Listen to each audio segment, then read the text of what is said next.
ആണെങ്കിലേ ഞാൻ നിൻ്റെ അടുത്ത് പറഞ്ഞില്ലേ ഇന്നലെ കല്യാണത്തിന് പോയ കാര്യം. ഞാൻ ആ കല്യാണത്തിന് പോയിട്ട് അവിടെ ആൻറ്റീൻ്റെ മോളെ വീട്ടിലായിരുന്ന കല്യാണം. അങ്ങനെ ആൻറ്റീൻ്റെ മോളെ വീട്ടിൽ പോയപ്പോഴത്തേക്കും അവിടെ വീഡിയോ എടുക്കാനായിട്ട് നിന്നത് ഒരു പയ്യനായിരുന്നു. പയ്യനെന്ന് വെച്ചാൽ അവനൊരു 22 വരുമെന്ന് തോന്നില്ല, ഒരു 20 വയസ്സൊക്കെ അവനെ കണ്ടിട്ട് എനിക്ക് തോന്നി.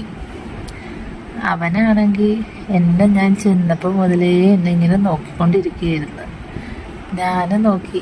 നിനക്കറിയാലോ നിന്നെ പോലുള്ളവരൊക്കെ കണ്ടു കഴിഞ്ഞാൽ എനിക്ക് ഭയങ്കര ഇഷ്ടമാണെന്ന്. കൊച്ചു ചെറുക്കന്മാരെയൊക്കെ കാണുമ്പോഴത്തേക്കും നമുക്കൊരു പ്രത്യേക സ്നേഹം കാണുമല്ലോ. അവർക്ക് ഈ ചേച്ചിമാരുടെ അടുത്തൊക്കെ എന്ന് വെച്ചാൽ ഭയങ്കര സ്നേഹമാണല്ലോ.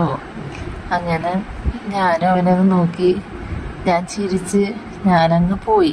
എന്നിട്ട് ഞാൻ ആൻറ്റീൻ്റെ അടുത്തൊക്കെ സംസാരിച്ചിട്ട് ഫുഡൊക്കെ കഴിക്കണ്ടേ. അങ്ങനെ ഫുഡൊക്കെ കഴിച്ചിട്ട് ആൻറ്റീൻ്റെ മോളെയും കല്യാണം കഴിക്കാൻ പോകുന്ന ചെറുക്കൻ്റെ വീട്ടുകാരും എല്ലാവരും ഒക്കെ അവിടെ വന്ന് ഞങ്ങളെല്ലാം സംസാരിച്ച് എല്ലാവരുമായിട്ട് കണ്ട് മിണ്ടുകയൊക്കെ ചെയ്ത് എല്ലാവർക്കും ഓക്കെ ആക്കി അവരെല്ലാം അങ്ങ് പോയി.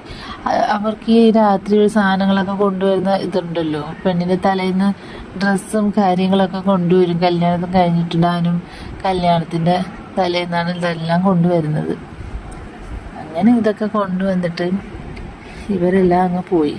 പിന്നെ കല്യാണ പെണ്ണിൻ്റെ കുറേ ഫോട്ടോസൊക്കെ എടുക്കണമല്ലോ, ഫോട്ടോസും വീഡിയോസും അങ്ങനെയെല്ലാം ഈ ഫോട്ടോഗ്രാഫറും വീഡിയോഗ്രാഫറും ഒക്കെ എടുത്തിട്ട് നിന്നപ്പോഴത്തേക്കും ഞാൻ പറഞ്ഞ ചെറുക്കൻ കറങ്ങി തിരിഞ്ഞ് എൻ്റെ അടുത്ത് വന്നിട്ട് പറഞ്ഞു, ചേച്ചിയുടെ ഫോട്ടോ ഞാൻ 2-3 എടുക്കട്ടാന്ന് ചോദിച്ച്.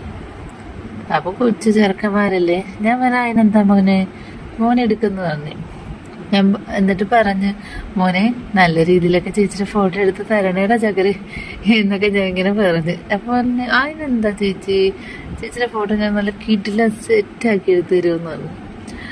അങ്ങനെ എടുത്ത് കുറേ ഫോട്ടോ ഒക്കെ എടുത്തിട്ട് ഇവൻ എടുത്ത ഫോട്ടോസല്ല ഓരോന്നായിട്ട് ഇവൻ കൊണ്ട് കാണിച്ചു തന്നപ്പോഴത്തേക്ക് ഇവൻ എന്താ പറയാ, ഇവൻ ആദ്യം എന്നെ ഇങ്ങനെ വല്ലാണ്ട് സ്പർശിച്ച്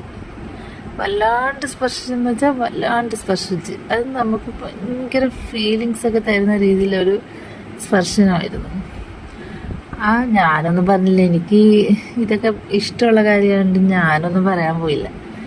അത് കഴിഞ്ഞിട്ട് ഇപ്പോൾ ഓരോ ഫോട്ടോ ഇങ്ങനെ കാണിച്ചപ്പോൾ ഓരോ ഫോട്ടോ കാണിക്കുമ്പോഴും എന്നെ വല്ലാണ്ടങ്ങ് തട്ടുകയും മുട്ടുകയും അങ്ങനെയൊക്കെ ചെയ്യുന്നുണ്ടായിരുന്നു. അത് കഴിഞ്ഞ് ഞാൻ പറയാം, ഓക്കേടാ എല്ലാ ഫോട്ടോയും കൊള്ളാം.